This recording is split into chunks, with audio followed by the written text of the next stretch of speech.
13 would have been It's like 2003-ish. 2003. Yeah. 2003 is 20 years ago. Is it? No, it's 10 years. Wait, 2000. Yeah, Wait, 20. yeah, I mean, 20 years ago. I'm 32, so I've been a fan since for 20 years. oh my God. Oh, when you were 13. I thought you meant 13 Oh, years ago. 13 years. No, no, no. Since I was Gotcha. a mere 13-year-old. We Oh, will talk fantastic. about that. I'll save it to the Can't wait. end. Oh, I know what 2003 is. I know about that. Everyone on TikTok is a big fan of yours from back in the Oh, day. bless. Well, That Gavin, guy. I'm so excited to talk to you. I can't wait to talk about Into the Woods. This is so exciting. From what I'm reading about, I haven't seen the production of Broadway, so I'm looking forward to when it comes to Philly. It's kind of like a refreshing new take on this production of Into the Woods, on this show that everyone's loved for 35 years now. It was consistently sold out on Broadway last year. There's a lot Yeah. of excitement around the tour, which shouldn't even really call it a tour because it's not really that. It's more of a traveling production with so many of the members of the closing Broadway cast. So what makes this traveling production, I'll call it, so special? Exactly what you said. The thing that's special about our show is, to me, two parts. One, it was started at the City Center Encore series, which is basically concert celebrations of beloved scores. And we staged the thing in 10 days thinking we were doing 2 weeks of work. And the response was so manic and so joyful that we felt like, well, luckily Jordan Roth jumped on immediately to bring his producers together and produce the show for what we thought was going to be 2 months on Broadway. And then that response was manic and joyful and necessary, needed, I would say. And so we extended through the end of the year, and they said, we want to keep this going even more. So, like you said, I would say 95% of the closing Broadway cast is on this limited engagement tour. So they keep telling us it's not really a tour. We're just sitting down in 10 cities across the country and then we're done. So I'm really excited. What you just said is that you weren't able to see it in New York, so you're excited to see it in Philly. We are equally excited to bring it to Philly. It's just, I've been lucky enough to do three. This is my third leaving New York job. We'll call it tour. But this, I've been lucky enough to do two different tours, and this is truly different than anything I've experienced because of how special it is to be on stage with Montego Glover and Sebastian Arcellus, Stephanie J. Block, and Kennedy Kanagawa, Jason Forbach. We just have so many people from that original company who are there with us, and we're having the best time. This cast is absolutely stacked. I mean, I'm truly so excited to see this. And you mentioned that you guys are having so much fun bringing it around. I know Yeah. that I don't know this. I've researched a lot of your recent interviews, but to prepare for this because I was excited. But Oh, you've talked a lot about how, I mean, the entire musical theater and theater in general community was put on a hiatus during the pandemic, and it was a really miserable time for you. I mean, I can't yeah. imagine because I kind of get that in reporting. You can't be freelance because you don't have health insurance. You don't know where your next paycheck's coming from. That must be so stressful. And now it's fun as audience members. I've been seeing so many shows because I missed it so much, but I can't imagine from the actor's side. Like, what does it feel like to get to do this in such a special, unique way? I think that's a great point. I think the reason the success of the show is at the moment what it is sadly we lost Steve Sondheim last year, and James Lapine, his co-writer, has been present at different points along the way. So it's really wonderful to have that touchstone. But Steve would have been at the Circle Up with the cast. Steve would have been at opening night. He would have been at the party. He would have been there giving us ideas and notes and thoughts about the original intent of so much of what we're doing. We feel him. We feel his presence throughout this. So that is, to me, the number one reason why people are so hungry to share in this first production since the first original new production since his passing. But I also think, wait, what? There was something you said. What did you just say? Because I want to make sure I hit it right. Oh my gosh, I feel like I was just like fangirling sentences. No, you were so. It was something so. Um, What that was it? like from an audience standpoint, we were so excited to see shows again. How's it Oh feel yes, yes, your yes. end? Pandemic of it all. That was it. Thank you. Yes. Um, the thing that I can't understate is when you my identity is so wrapped up in my love of what I do, which I know so many people in the world hopefully love what they do for work. But ours is so personal, and we're storytellers, and ultimately we are nothing without the audience. And to get up and to be able to share stories and do what I love doing with people that I love so much in a show that I love so much is such a gift after such a devastating time. And there was a real moment there where we were not sure whether human beings would want to sit in crowded rooms again together, because we did not know what we were facing. We did not know what was going on. The answer that I'm hearing every night over and over 8 times a week in this show, in this production, is yes, yes, yes. Everybody is so hungry for, I think, theater in general, but especially this story, which sits so beautifully, simply in front of you with this stunning orchestra, sits on stage with us. You get the score, you get the story sitting front and center in such a magical way. And we're retelling the fairy tales of our childhood that are, a lot of the big life lessons of who we are. And I'm so excited for you to see it. I can't wait to hear what you think. Oh my gosh, I can't wait. And like you said, you weren't sure if people would want to even gather in spaces Yeah. like we used to. Like, as someone who's been trying to see so many shows, like everywhere I've been has been, the theater's been packed, whether it's Philly or New York, and everyone's willing to, wear the mask for 3 hours, sit in tight quarters, but keep each other safe if we can get that experience Yeah. again. So it's so great from my end. And I'm so glad to hear that like it's fulfilling on your end too. Oh, it's beyond fulfilling. I mean, when we start the show, it's kind of like a rock concert. It's really weird. Like they say welcome to Into the Woods, and they scream like we're, Justin Timberlake and Britney Spears original days. Um, and we have it's the show starts, and it's like this amazing train that just goes and goes and goes, these little vignettes and these songs and these stories. And it's also neat because the show is now 35 plus years old. It's now beloved on its own. Like the songs and the stories of people are coming to hear, Moments in the Woods and Agony, and the different songs that are out throughout the opening. The 12, 13-minute opening is just so iconic now. And when I was in college, it was a new show. It was just recently off Broadway, and it had left Broadway, and we were listening to it like, oh, this is so cool. Sondheim's written this cool thing. It's even cooler now, and I'm really proud of the production we're doing. And like, what a comeback, Gavin. I mean, you in this amazing cast with a Sondheim show, the first original production after his passing, and then that Yeah. whole same cast is going on tour around the country. Like that must be so, it's so cool. It is cool. And I will say, someone told me that they said something like what we're doing hasn't been done since the 30s, where Whoa. a closing Broadway company gets on a bus, gets on a plane, and takes it to other places, or just the Broadway cast. It used to be, a friend of mine said to me once, like, stars were made in the theater by Chita Rivera, for example, would originate a role on Broadway, and then she would do the tour, and she would tour around the country and bring her role that made her, famous in New York to across the country, and then she would do it in London, and then, maybe she'd make the movie or whatever. But like that's how theater people were known. That's how and I don't take that lightly. That we're it's very easy to be in New York City and think New York's the center of New York and everybody comes to Broadway, and it's not. It's a great business, it's a wonderful thing to be a part of, but that's not the truth. A lot of people cannot afford Broadway tickets, let alone flying to New York, let alone housing and babysitting and food and lodging, all this stuff. It's so expensive to go to the theater. It's a joy and a privilege to get to bring it to people's local communities, which is why we're so excited to come to Philly. Oh my gosh. And we're so excited to have you. And I'm excited because you are playing not one, but two roles. You're playing the wolf and Yes. you're also Prince. Very different roles, but also kind of similar characteristics in their behavior or their motives, I guess you could say, but also very different physicalities. And I know that you've had fun playing with that. What's been the best Yeah. part of playing each character?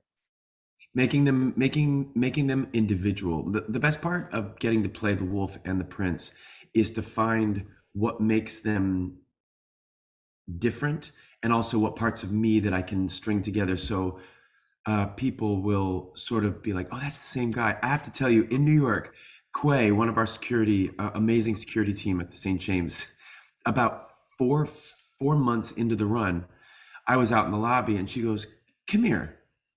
How am I just finding out that you're the wolf?" And I was like, "What?" She said, "You've been the wolf this whole time?"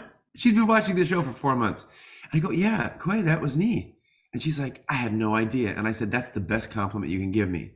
Because Andrea Hood has designed these incredible costumes that are so different. I've got wolf ears and this beautiful Cookie Jordan original wig and this amazing facial hair and this fur coat and a cane. And it's just so exciting to have that physicality and then to come out as the prince in this beautiful banana yellow coat. And we're really hitting the primary colors of this show and this story in a way that I think is really fun for the audience to enjoy, but also it's a little bit of a wink, a contemporary wink to the audience to know we are here with you. We're telling these stories with you. And I think that's what the audience is really enjoying.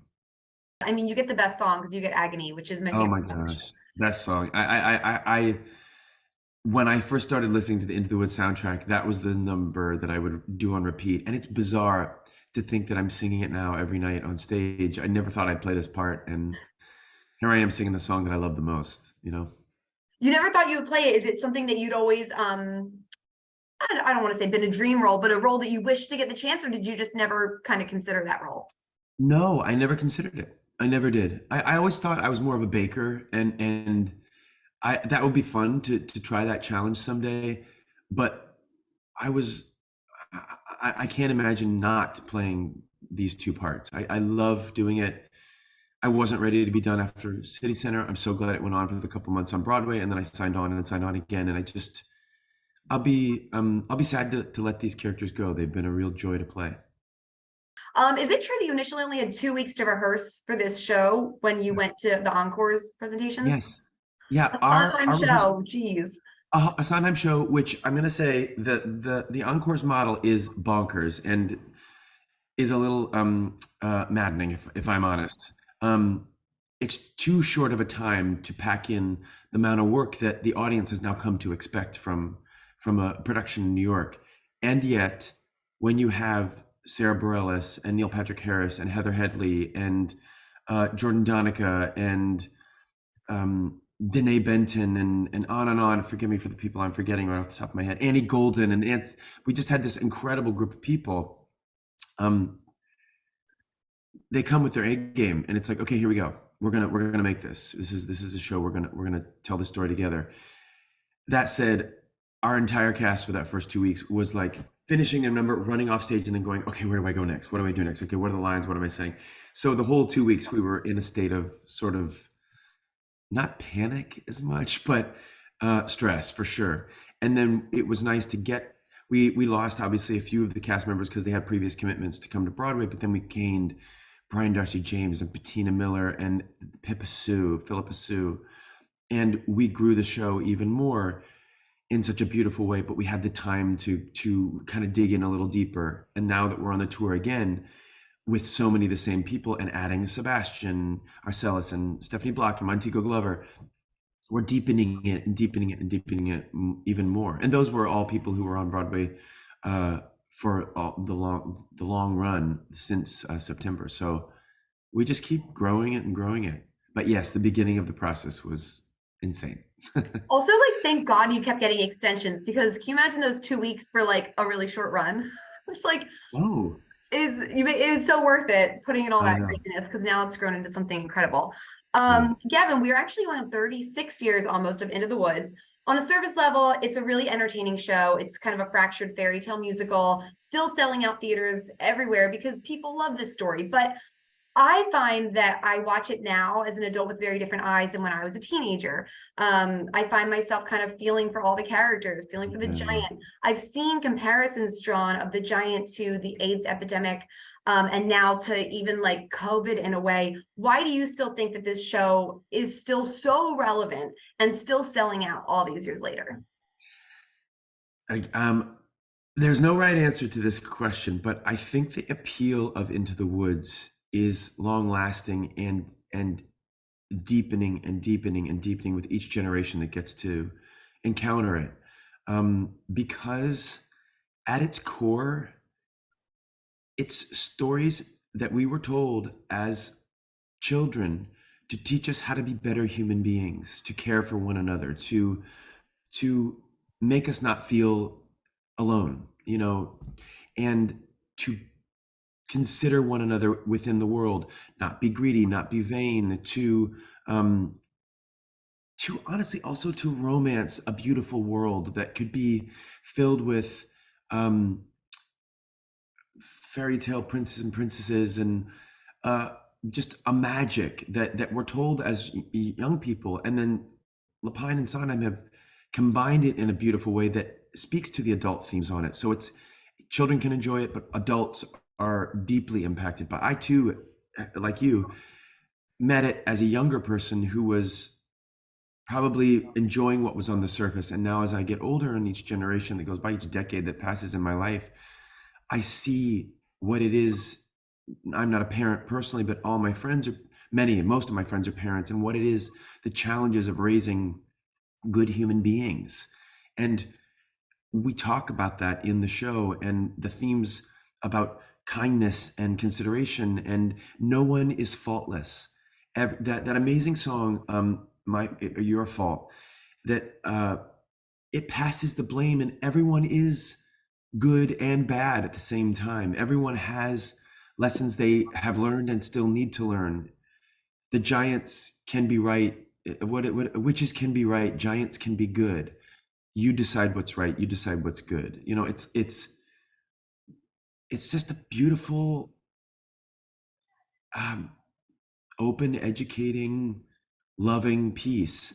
And we are. This production is beautifully, blissfully simple. And it sits the music and the words and the stories front and center so that it can reach back into our past as little children, grab hold of what we learned how to be good human beings, and then bring it forward into this new day. And I think people leave the theater going, I feel good, I was entertained, and also I'm reminded we're a lot more alike than we are different. We are all trying to find a way through this world that is not crashing into one another, that is actually extending a hand and doing it with a bit of beautiful music and a wonderful fairy tale. Switching gears a tiny bit. So during the pandemic, you used your time and you put together your own show, Walk On Through Confessions of a Museum Novice. And I know that you've done Yeah. presentations in Connecticut. You're doing a one night only in DC. I know you're only in Philly for 5 nights. Any chance of a Philly presentation? I wish we could, but because we're only doing. I'm so sad we're only in Philly a week because I love Philly. Oh, Shout out to Elvez Mexican Restaurant. It's like best food ever. love Elvez, the best blood orange. Cannot wait. Oh my God. Ooh, gosh, that sounds amazing. Because we're only there, we get there Tuesday and we leave Sunday, and we're doing shows the whole way through. I'm not going to have a free night to be able to do it, but um, Walk On Through. It was sort of my salvation during the pandemic. It was an assignment I had before the pandemic started. I was going to showcase it in June of 2020, which obviously got canceled and postponed. Um, but I was invited to come to the Metropolitan Museum of Art to kind of observe the art, and then if I had an idea for creating a piece, they would help me produce it at the Met. And I had never been to the Metropolitan Museum of Art before, and I was 43 years old, and I was like, oh gosh.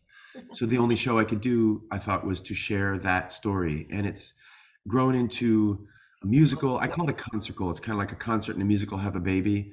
Um, it's it's sort of a musical fever dream on my appreciation, discovery of art, life, love, and we've done just a couple presentations to the industry to get supporters and investors and everything.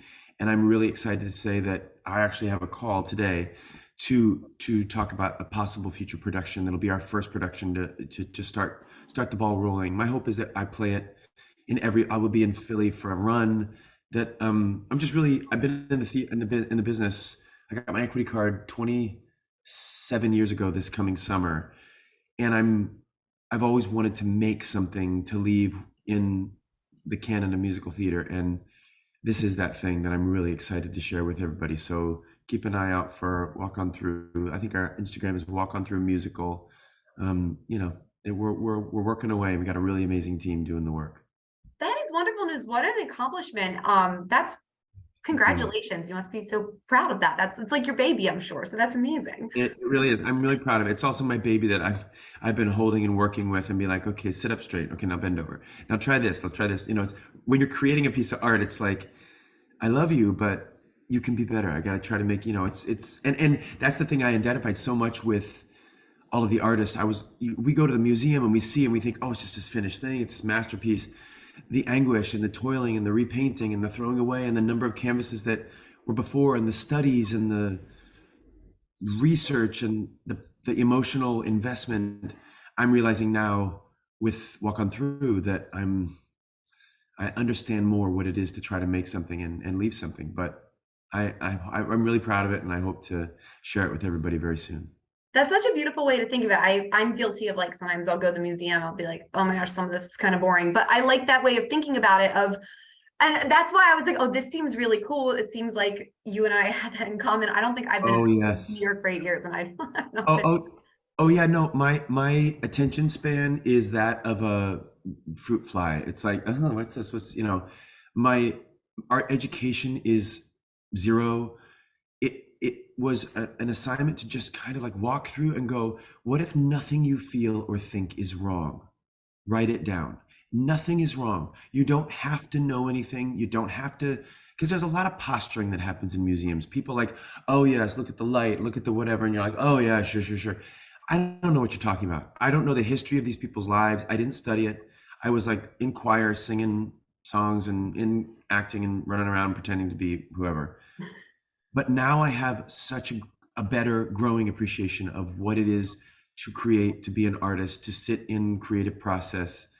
And the show really is I said like meta, in that it is what I learned in musical form on stage. And I'm so proud of the score and the story, and I wove in the pain of what I went through during that time of trying to write it and feeling really alone. And I'm very encouraged with the response we've had so far, and I can't wait to play you, Sheila, some of the music. It'll be really fun when we are in the theater together. I can't wait for that either. And I hope it is very sooner rather than later. Me too. Me too. Oh my gosh. Well, Gavin, I've taken so much of your time, but this is so lovely to talk to you. I have one more thing, not related to Yes. Into the Woods, not related to Walk On Through. So I've been a big fan of yours for the last 20 years, since I was about 12 or 13, thanks to the Eloise movies, specifically Eloise at Christmastime. Yeah. The portrayal of Bill. Everyone loves this. TikTok is very thirsty for Bill. I don't know if you knew this. You No, probably I don't. Oh, there's a No. lot of like thirst trap TikToks of like, you were the blueprint. Like Gavin Oh, Creel and I Bill is love the it. blueprint. You were so many people's first crush. 20 Oh, years later now, do you have anything for the fans of Eloise and the fans specifically of Bill? A memory from the set or like something that you think maybe people don't know about it? And if you don't, that's okay too. yes. You know what comes to mind? First of all, I'm so moved that people hold on to that movie, both of those movies, but especially the Christmas time. The number of people that come up to me and go, "Oh, you're so great in the show," but I have to tell you, every Christmas since I've been 5 years old, my family watches this and we love it and we love your character. And um, I just, my best, one of my best memories, because I had never done TV or film before that time, and I was so nervous. And one of my best memories was being on set with Julie Andrews and going, okay, this is the queen. This is the icon of all things my growing up. Every year we'd watch Sound of Music. She is part of my bloodstream, her work. I would watch on set when the camera wasn't on me and she was doing something, I would be off camera, maybe giving lines to her, and I would watch her in the room doing her thing.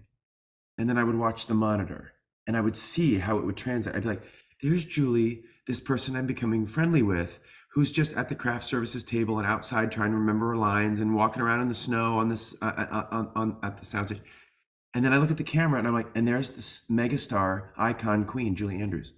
There's a friend of mine, and there's Julie Andrews. It's like knowing that she's just a human being trying to craft a story, tell a story, and tell it as honestly and as well. It set me free moving forward. And I will also say from Bill, I want to say to everyone out there who is sticking with me, stay with the show.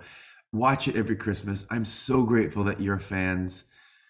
I will be your thirst trap as long as I can. I'm so proud to have been a part of that movie and both of those movies. But I'm so grateful that you brought that up. Thank you so much. Of course, it's like part of my childhood, I guess early teenhood.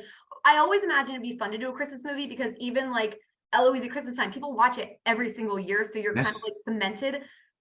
That must have been so cool too. That's just It's the cool. It's the coolest. And anytime someone says, "Oh, we're going to do a Christmas themed thing," I'm like, "Yes," because you'll be in people's hearts every year. Here it comes around again. So the holidays are such a magical time for everybody. Obviously, not just people who celebrate Christmas, but sure. I'm really happy to have been a part of that.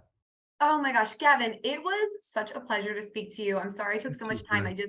You No, are so nice to talk to, and you just give such beautiful, thoughtful responses. And I appreciate that as the reporter side of it. But from a theater thank you. geek standpoint and a big Bill fan, this was awesome. Wait, can I tell you one thing, Sheila? That when Yes. you said theater geek last night, we threw a little party at a bar just for our company. I said, everybody, let's go have some pizza.